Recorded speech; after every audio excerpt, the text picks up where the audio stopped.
एक मेरा सवाल है, बताइए आपने कभी ना कभी इंटर का एग्जाम तो दिया होगा ना, बिहार बोर्ड वगैरह से, सीबीएसई में भी। तो जब आपने बिहार बोर्ड से इंटर का एग्जाम दिया था, आपको सबसे ज्यादा परेशानी किस सब्जेक्ट में महसूस हुई थी? आई होप कि इंग्लिश में होगी। पता है इसके पीछे रीजंस क्या हैं? मैट्रिक हो या इंटर, सबसे बड़ी प्रॉब्लम्स इंग्लिश की वहां पे आती है, क्योंकि फिजिक्स, केमिस्ट्री, मैथ्स, अगर आपने आर्ट्स लिया है तो हिस्ट्री, ज्योग्राफी, ये सारे ट्यूशन हर जगह पे मिल जाते हैं। पर कई बार क्या होता है कि आपको कोर्स का इतना प्रेशर होता है, मैट्रिक में इतने सारे सब्जेक्ट्स पढ़ने होते हैं, इंटर में पढ़ना होता है, स्टूडेंट्स को टाइम ही नहीं मिलता है कि इंग्लिश को मैं ठीक कर पाऊँ। दूसरी सबसे बड़ी चीज क्या होती है, आपने देखा होगा बिहार बोर्ड में क्या होता है, हमारे बिहार बोर्ड के अंदर, कि स्टूडेंट की इंग्लिश थोड़ी कमजोर होती है। इसके पीछे की एक वजह है, इसके लिए स्टूडेंट जिम्मेवार नहीं है, मैं कभी उनको नहीं मानता। जिम्मेवार है कौन भाई? हमारी गवर्नमेंट हो सकती है।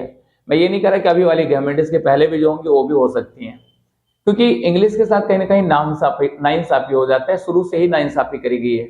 आप देखो एक चीज कि बिहार बोर्ड में 10th क्लास का जो ट्यूशंस, कोचिंग जो भी जहां पे भी दी जाती हैं, वहां पे आपने देखा होगा कि सारे सब्जेक्ट्स आपको अच्छे ढंग से पढ़ाए जाते हैं, पर इंग्लिश का सॉल्यूशन कैसे निकलता है, आपको टेंस बाय डिग्रीनेशन, क्वेश्चन टैग, रिमूव, तो ये थोड़ी बहुत बताई जाती है, लेकिन लैंग्वेज पे पकड़ नहीं बन पाता वहां पे स्टूडेंट को। मतलब स्टूडेंट कुछ ट्रांसलेशंस बना लेते हैं, कुछ प्रीपॉशंस वगैरह रटते भी हैं, लेकिन उनका कंप्लीट सॉल्यूशन जो निकल नहीं पाता। जैसे प्रॉब्लम्स रह कहाँ जाती है मैं बताता हूँ। जैसे आपको अगर बुक्स पढ़नी हो या बुक का क्वेश्चन आंसर करना है, तो वहां पे फंस जाते हैं आप। वजह क्या बनती है पता है? वो लैंग्वेज, आपके पास लैंग्वेज नहीं होती। और लैंग्वेज सिर्फ टेंस बाय डिग्रीनेशन, क्वेश्चन टैग, रिमूव को कर लेने से नहीं हो जाता। लैंग्वेज को ठीक करने के लिए आपको बहुत सारे और भी चैप्टर्स है जिनको ठीक करना होता है। तो आज मैं ये फोकस करता हूँ कि हमारे बिहार बोर्ड के जो लेबोरियस स्टूडेंट हैं, उनकी इंग्लिश क्यों कमजोर रहती है। वजह हमारी पहली सरकार है, क्योंकि मैट्रिक में क्या इंग्लिश कंपलसरी है नहीं, हम सारे के सारे सोए रहते हैं। टीचर्स भी जहाँ पे कोचिंग या ये चलती है, ट्यूशन चलती हैं, वहां पे सारे सब्जेक्ट पे ध्यान देते हैं, और उनको ये पता होता है कि बंदा अगर फेल भी कर जाएगा अंग्रेजी में तो ये पास करेगा नहीं। अब यहाँ पे इसके वजह से क्या कहते हैं, अरे भाई ठीक है करो, जैसे भी करना है करो, लेकिन इक्का दुक्का जो लेबोरियस स्टूडेंट है वो अपना हिसाब किताब लगा लेते हैं। पर जो 90% स्टूडेंट है, जो कॉमन स्टूडेंट या मेडियोकर जिनको हम कह सकते हैं, जिनके साथ मेजर प्रॉब्लम आती है, वो फंस जाते हैं। उनकी इंग्लिश में मार्क्स कम जाती है। अगर आपकी मैट्रिक में मार्क्स कम जाते हैं इंग्लिश में, तो पता है क्या होता है, नेवी में, एयरफोर्स में आप फॉर्म भी नहीं भर सकते, सीडीएस, एनडीए जैसे एग्जाम के बारे में सोच भी नहीं सकते। अभी अगर मान लो कि किसी जुगाड़ सिस्टम से मैट्रिक के मार्क्स आ भी गए, फिर क्या होगा आगे चल करके? आपको जैसे आप नेवी का या एयरफोर्स का एग्जाम देने जाते हैं, पहले क्वालिफाइंग पेपर लिए जाते हैं, क्वालिफाइंग पेपर में आप फेल होते हैं तो आपको दूसरे सेटिंग में बैठा ही नहीं जाता, वहीं से आपका पत्ता कट जाता। तो भाई ये जुगाड़ सिस्टम कब तक चलेगा? आप इसको इंप्रूव करें ना। इंग्लिश कोई बहुत बड़ी या मुश्किल सब्जेक्ट तो है नहीं, ठीक है? आपको लैंग्वेज को ठीक करनी है बस, लैंग्वेज, और ये 3 से 6 महीने में ठीक होती है। दूसरी प्रॉब्लम क्या होती है, या तो स्टूडेंट रेगुलर स्कूल नहीं जाते, ठीक है, या फिर अगर स्कूल जाते भी तो वहां पे शिक्षक जो है वो अवेलेबल नहीं होते। जैसे सारे स्कूलों में अभी भी इंग्लिश के शिक्षक नहीं है, कुछ गिने चुने स्कूल में है, तो वहां पे चलिए अच्छी किस्मत है उन स्टूडेंट्स का जहाँ पे हैं और वो पढ़ा रहे, ठीक है। लेकिन ज्यादातर स्कूलों में जो है इंग्लिश के टीचर मिसिंग ही, मतलब मिसिंग नहीं रहते हैं, कहने का मतलब वहां पे है ही नहीं, ये दिक्कत होती है। तो दिक्कत यहाँ पे आ जाती है। अब क्या होता है कि बच्चे को मैट्रिक में तो लिबर्टी दे दी जाती है कि भाई आप पास भी करो तो भी ठीक है, और नहीं भी पास करो तो भी पास कर दिया जाएगा। लेकिन इंटर में मामला फंस जाता है। इंटर में क्या होता है भाई, आप जाल में फंस जाते हैं और यहाँ पे कुछ भी करने को नहीं मिलता। जैसे आपने साइंस ले लिया, फिजिक्स, केमिस्ट्री, मैथ पढ़ना है, तो आप समझ लो कि पूरे दिन आपको ट्यूशन सेंटर्स और कोचिंग का चक्कर लगाते लगाते आपका पूरा दिन निकल जाता है। आप इंग्लिश कब करेंगे? मुमकिन ही नहीं है। अब क्या होता है, पसीने आने शुरू होते हैं, क्योंकि 100 मार्क्स का आपको इंग्लिश पढ़ना है। अब यहाँ पे लड़का करे तो क्या करे, क्योंकि जिस बच्चे ने 10th क्लास तक अच्छे से इंग्लिश नहीं पढ़ा, तो इंटर अकेले 1 साल या 2 साल में वो क्या कर लेगा, कैसे इंप्रूव करेगा? फिर से वही रट्टा मार वाला, क्रैमिंग होगी, पैरेटिंग होगी, ठीक है।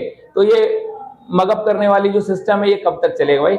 इसके लिए आपको लैंग्वेज को इंप्रूव करना चाहिए। तो मैं सोचता हूँ कि अगर आपके घर में वैसे बच्चे जो class 4th, 5th, 6th, 7th, 8th, 9th में पढ़ रहे हैं, आप उनको इंग्लिश डेफिनेटली करवाएं। दूसरी, अगर उन्हें 10th का बोर्ड का एग्जाम दिया है, तो इसके बाद का जो गैप बचता है रिजल्ट आने और एग्जाम देने के बीच का, उस टाइम में डेफिनेटली इंग्लिश करवाएं। अगर ये भी टाइम लैप्स कर जाता है, फिर इंटर के बाद बनती है। यानी मैं ये सोचता हूँ कि इंटर फर्स्ट ईयर तक लड़का किसी भी तरीके से इंग्लिश को इंप्रूव कर ले, इससे उनकी बेनिफिट, इसका बेनिफिट जो है उनको एंटर एग्जाम्स में मिलेगा। पूछोगे भाई कैसे, स्पोकन से कैसे बेनिफिट मिलेगा? ये सबसे बड़ी कंफ्यूजन है। देखिए कंफ्यूजन क्या है, हम में से ज्यादातर लोग यही सोचते हैं कि spoken English it means only speaking, मतलब सिर्फ बोलना सिखा देगा जैसे तैसे, और बाकी चीजें आपको खुद से करनी है, या फिर ग्रामर ठीक नहीं होगा। भाई मेरे, मैं 6 महीनों के अंदर 40 चैप्टर्स पढ़ाता हूं, including grammar and spoken and including grammar and vocabulary. 40 chapters यहाँ नहीं होते, कोई भी ट्यूशन या कोचिंग सेंटर्स में नहीं होते। 40 चैप्टर्स में आपका टोटल का टोटल करीब करीब ग्रामर चला आता है। यानी आपकी लैंग्वेज तो इंप्रूव होती है, आपका कम्युनिकेशन इंप्रूव होता है, ठीक है। तो सॉरी, लैंग्वेज ठीक होने के साथ साथ कम्युनिकेशन स्किल इंप्रूव होती है। दूसरी चीज, रिटन पोर्शन पे हम लोग विशेष फोकस करते हैं। आपकी छोटी छोटी पॉइंट्स काटता हूं मैं, आप अगर फुल स्टॉप नहीं देते उस पर मार्क्स करती है आपकी। आप कैपिटल के जो स्मॉल लेटर्स का इस्तेमाल करते हैं, ठीक है, कोई भी स्पेलिंग मिस्टेक करते हैं, ये तमाम चीजें काटी जाती है जिनको हम लोग बोलते हैं सेंटेंस फॉर्मेशन। मैं अक्सर करवाता हूं, अगर आपको यकीन ना हो तो किसी भी कैंडिडेट से पूछिए कि ये चीज होती है कि नहीं। तो पॉइंटेडली हम लोग जाते हैं, क्योंकि हमें पता है कि बच्चे यही गलती एग्जाम्स में भी करते हैं, और उन्हें लगता है कि मैं एग्जाम में बहुत अच्छा लिख करके आऊं, पर मार्क्स क्यों नहीं आया, लगता है उसने कुछ अन्याय किया मेरे साथ। तो भाई अन्याय होती नहीं, इनफैक्ट अगर वो सही से जांच कर देगा कॉपी को तो बहुत मुसीबत आ जाएगी। तो मैं ये सोचता हूँ इंग्लिश एक इंटरेस्टिंग और आसान लैंग्वेज है, फिर आप इसको ट्रबल बना करके क्यों बैठे। आप फिजिक्स, केमिस्ट्री, मैथ पूरी जिंदगी पढ़ रहे हैं, शुरू से लास्ट तक पढ़ रहे हैं, पर अभी भी मैंने देखा ये कि जो अर्बन एरिया से लोग बिलोंग कर रहे हैं, कहने का मतलब शहरी क्षेत्र से, तो वो तो जाग चुके हैं भाई, वो अपने बच्चों को भी कॉन्वेंट्स में भेज रहे हैं, और स्पोकन साइंटिस्ट तक भी वो वैसे बच्चे पहुंचते हैं, ठीक है। लेकिन बिहार बोर्ड वाले अभी भी सो रहे हैं। उनके साथ क्या है, उनको लगता है कि वे सारे पैसे बचा लेने हैं घर में। अरे भाई सारा पैसा बचाइए ना, बचाने को कौन मना कर रहे हैं। 1000, 2000, 2500, 3000 यही तो लगता है आपके कम्युनिकेशन को इंप्रूव करवाने। आप सोचो, आप जिस बच्चे से आपने बड़ा सा उम्मीद रखा है कि आने वाले टाइम में बहुत अच्छा करेगा, और आप उनके लिए 2 से 3000 रुपए को चैलेंज बनाए हुए हैं, आपको नहीं लगता कि ऐसा इंजस्टिस हो रहा है उनके साथ।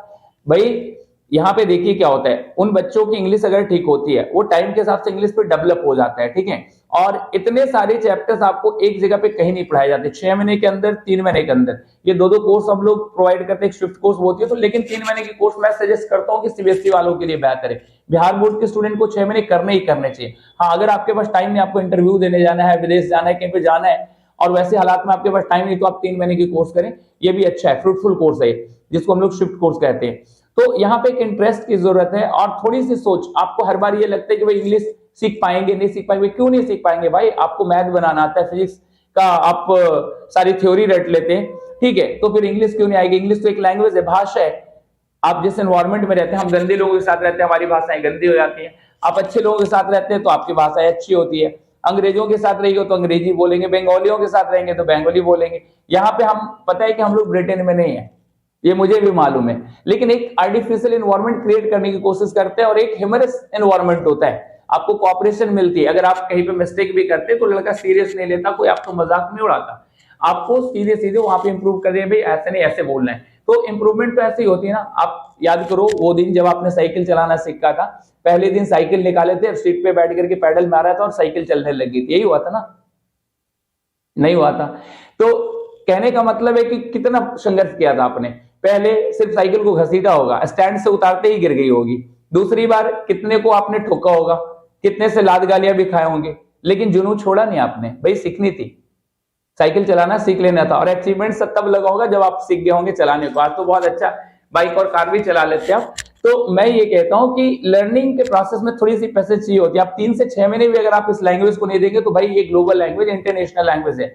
मैं ये नहीं कह रहा कि इंग्लिश बहुत आसान है, इंग्लिश में बहुत कुछ है, ये तो सागर है, समुद्र है, महासागर है। आपको कम्युनिकेशन सीखनी है भाई मेरे, इंग्लिश नहीं सीखना है। हाउ टू कम्युनिकेट, आपको इतनी इंग्लिश सीखनी है जितना कि लिख ले पढ़ ले।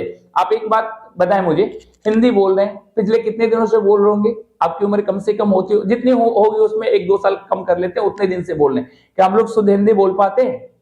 और हर बार ग्रामेटिकल बोलते हैं? नहीं ना। तो स्पोकन इंग्लिश में भी यही चीज होती है, जब इंग्लिश में आप कम्युनिकेट कर रहे होते हैं तो हर बार हम ग्रामेटिकल बोले ये जरूरी नहीं होता। तो वहां पे क्या होता है कि आप स्टूडेंट कैसे भी रहे हो अपने टाइम में, आप इंटेलिजेंट स्टूडेंट रहे होंगे, मेडियोकर रहे होंगे, ठीक है, बिलो द मार्क्स भी रहे होंगे तो भी चलेगा, क्योंकि ये स्पीकिंग लैंग्वेज इसको तो सीखना ही चाहिए। और आप ही नहीं, आपके छोटे भाई है, छोटी बहन है, आप सभी को इंग्लिश सिखाएं। जरूरी नहीं यहाँ, आपको जहां इच्छा करता है वहां करवाएं। तो मैं कहता हूं कि अगर टाइम आपके पास है, वक्त है, तो उसे वेस्ट ना करें। मुझे पता है कि अभी सारे लोग हार्डअप से गुजर रहे हैं, मतलब आर्थिक तंगी से गुजर रहे होंगे, क्योंकि ये सिचुएशन कोविड के बाद का पीरियड जो है वो एक किसी इकोनॉमिस्ट का मैंने पढ़ा भी था कि कोविड के बाद का जो 3 से 4 साल का टाइम होगा थोड़ी टेंशन खींचतान का टाइम होगा, ये मैं मानता हूं और है भी ऐसा। लेकिन मेरा ये कहना है कि अगर आप छोटी मोटी कोर्स भी अगर कर लेते हैं इस तरह की, तो आपके लिए ये आगे के लिए फायदेमंद होगा। आप में से बहुत सारे स्टूडेंट हैं जिन्होंने कभी विदेश जाने की जरूर ख्वाहिश क्या होगा कि मुझे जाना आगे चल के, या फिर आप में से बहुत ऐसे स्टूडेंट है जो प्राइवेट कंपनीज को भी देख रहे हैं, एमएनसीज जो है मल्टीनेशनल कंपनीज, वहां पे भी वर्क करने को सोचते होंगे। मोदी सैलरी जरूर देता है, पर किनको देता है भाई? कुछ तो आपके अंदर होना चाहिए, कुछ तो होना चाहिए। यहाँ पे मैं क्या देखता हूँ, मैट्रिक है, इंटर है, ग्रेजुएशन है, और लड़कों को अगर आप 2 मिनट के लिए माइक थमा दे तो उनकी घिग्गी बन जाती है, जो वहां से कुछ निकलता नहीं। आप में से भी बहुत सारे लोग होंगे, लेकिन मैं सबको नहीं बोल रहा, कुछ तो ऐसे भी हैं जो भाई बहुत अच्छे स्पीकर हैं। तो एक अच्छी स्पीकिंग होने के लिए थोड़ी सी रियाज, थोड़ी प्रैक्टिस तो चाहिए होती है। तो हम आप सभी गार्जियन से मैं बोलता हूं, अगर आपके बच्चे शेरघाटी या सिरघाटी के 2-4-10 किलोमीटर के एरिया दायरे में आपका घर पड़ता है, तो आप उनको इंग्लिश अवश्य सिखाएं। स्पोकन इंग्लिश एक 100% फ्रूटफुल कोर्स है और ये सभी के लिए इंपॉर्टेंट है, चाहे आप प्रोफेशनल्स हो, वर्किंग वुमेन हो, गवर्नमेंट टीचर्स हो, प्राइवेट टीचर्स हो, इंग्लिश आनी चाहिए, खासकर स्पीकिंग, बोलना। क्योंकि लिखना तो आता ही, हम लोग तो बचपन से सीख ही रहे, लेकिन उतने से काम नहीं बनते। स्पोकन इंग्लिश यानी बोलना सीखने के लिए आपको बोलना पड़ता है, कितनी बार बोलना पड़ता है सेम चीज को, तब ये आ जाती है आसानी से, लेकिन ये मुश्किल नहीं है। तो मैं सभी से ये कहता हूं कि आप खुद को दोषी ना ठहराएं कि मेरी इंग्लिश कमजोर है। बहुत सारे आपने से तो ये भी सोचेंगे भाई इंग्लिश तो बहुत कमजोर, वहां पे जाने के बाद बेइज्जती होगी, इज्जत की वाट लग जाएगी, ऐसा कुछ नहीं होता। कुछ लोग और भी हवा पानी वो वहां पे जाकर के घर पे बता देते कि भाई अगर वहां पे हिंदी बोले तो आपका फाइन लग जाएगा, आपको गाना गाना पड़ सकता है। भाई मेरे, आप एक बात मुझे बताओ, आप बच्चे तो है नहीं जो जिनके लिए डंडे इस्तेमाल किया जाएंगे, उठक बैठक करवा नहीं सकते, मुर्गा बना नहीं सकते।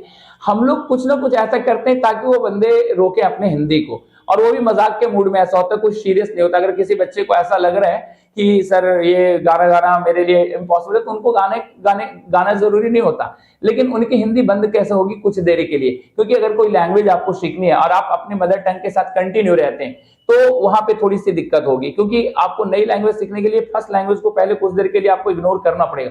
मैं ये नहीं कहता कि भाई हिंदी भूल जाना, या हिंदी का मैं कोई विरोधी या दुश्मन नहीं हूं। जितनी अच्छी मैं हिंदी बोल सकता हूं, उतनी अच्छी इंग्लिश आज भी नहीं बोल सकता, और कोई भी नहीं बोल सकता जो नेटिव हिंदी स्पीकर है। हिंदी इंग्लिश जो है हमारे दिमाग में है, पर हिंदी तो दिल में है। तो हिंदी में तो बेहतर, ये हमारी लैंग्वेज है, तो इसमें डेफिनेटली हम बेहतर कर सकते हैं। लेकिन आप कई बार टसन करने लेते हैं, सर अभी तो मैं 2 दिन हुआ है मैं ज्वाइन किया हूं, इंग्लिश कैसे बोल सकते हैं? तो मैंने 2 दिन वालों को प्रेशर डाला का है, मैं 15 दिन पहले आपको बेसिक करवाता हूँ। 15 दिन जब आप बेसिक करते हैं, बहुत सारी चीजें दे देता हूँ, उसके बाद धीरे धीरे आपसे बोला जाता है कि भाई आप ट्राई करो कि इंग्लिश में ही सब कुछ बोलना है, ठीक है? तो 15 दिन की आजादी तो थोड़ी रहती है कि अगर आपको ज्यादा जरूरत लग रहा है कि हिंदी बोलना बहुत इंपॉर्टेंट है, तो आप बोल लीजिए थोड़ी सी, ठीक है? लेकिन बार बार आप बोलते रहेंगे तो फिर इंग्लिश नहीं आएगी। तो ये बहुत ही आसान लैंग्वेज है माय फ्रेंड्स। अगर आप इंटरेस्टेड है तो ये कोर्स जरूर करें। आज सैटरडे का दिन था, मैं फ्री था, तो मुझे लगा कि एक छोटी सी वीडियो बनानी चाहिए। हालांकि मुझे बहुत भूख लगी, अभी मैं निकलने वाला हूँ, आज लंच लेकर के आया नहीं था। चलिए मिलते हैं अगली वीडियो में, तब तक के लिए goodbye and take care.